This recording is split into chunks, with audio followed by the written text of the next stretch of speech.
بسم اللہ الرحمن الرحیم۔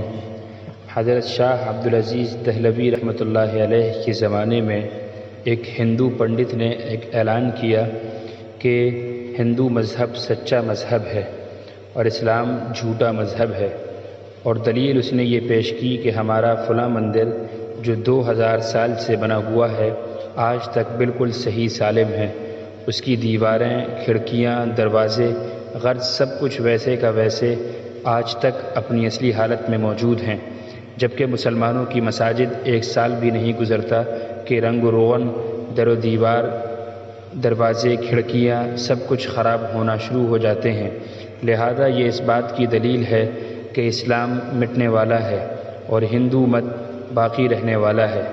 مسلمانوں کی اکثریت اس پروپیگنڈے کا جواب دینے میں ناکام رہی اور اس کی وجہ سے لوگ بہت شش و پنج میں مبتلا ہو گئے کہ اس پروپیگنڈے کا روک تھام کیسے کیا جائے۔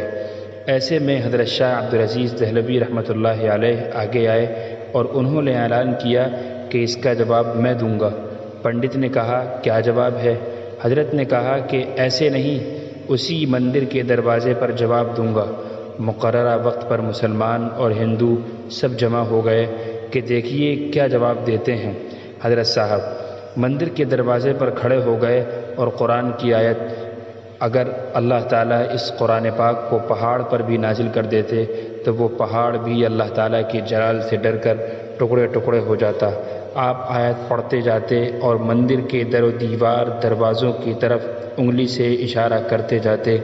ایسے میں اللہ تعالیٰ نے آپ رحمۃ اللہ علیہ کے ہاتھ پر اپنے دین کی حقانیت کی کرامت ظاہر کر دی اور مندر کی دیواریں گرنا شروع ہو گئی، دروازے ٹوٹنے لگے۔ مسلمانوں نے اللہ اکبر کا نعرہ لگایا۔ پنڈت جلدی حضرت کے قدموں میں گر گئے اور کہا، بس کریں، بہت ہو گیا، لیکن اس کی حقیقت تو بتا دیں کہ یہ کیا ہوا۔ آپ نے فرمایا کہ اللہ تعالیٰ قرآن میں فرماتا ہے کہ قرآن اگر پہاڑ پر نازل کر دیتے تو وہ بھی اپنی جگہ نہیں ٹھہر سکتا، پھر اس مندر کی کیا مجال ہے کہ یہ اپنی جگہ پر کھڑا رہتا۔ یہ تو مسجد کی عظمت ہے کہ اس میں روزانہ قرآن پڑھا جاتا ہے، پھر بھی اپنی جگہ پر کھڑا رہتا ہے۔ تفسیر عزیزی صفحہ نمبر 179۔